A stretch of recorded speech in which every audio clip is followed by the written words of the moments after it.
Welcome to the Slop Farm. Enjoy the video. You start by ensuring essentials are active. Apple ID signed in, iCloud on, Wi-Fi and Bluetooth enabled. Once done, place the two devices within a few feet so peer discovery works. If you prefer wired pairing, connect a Lightning or USB-C cable now. Open settings on the iPhone and confirm visibility and permissions. This initial step matters because it allows quick start, device transfer, and AirPlay discovery to proceed reliably, reducing interruptions during the main linking process.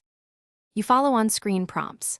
If Quick Start appears, hold the new iPhone over the old one and scan the moving pattern.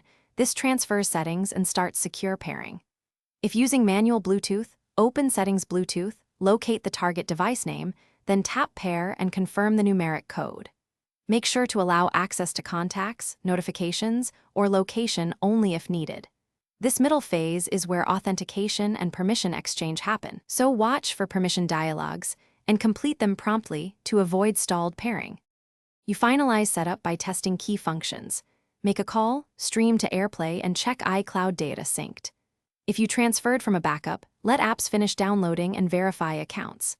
Once complete, lock the phone and unlock to ensure biometric and passcode behavior is correct. If linking fails, one quick troubleshooting tip: reboot both devices, toggle Bluetooth and Wi-Fi, then use settings to forget device and restart pairing. That reset often clears cached pair data and resolves permission conflicts. Thanks for watching. Consider subscribing if we helped you today.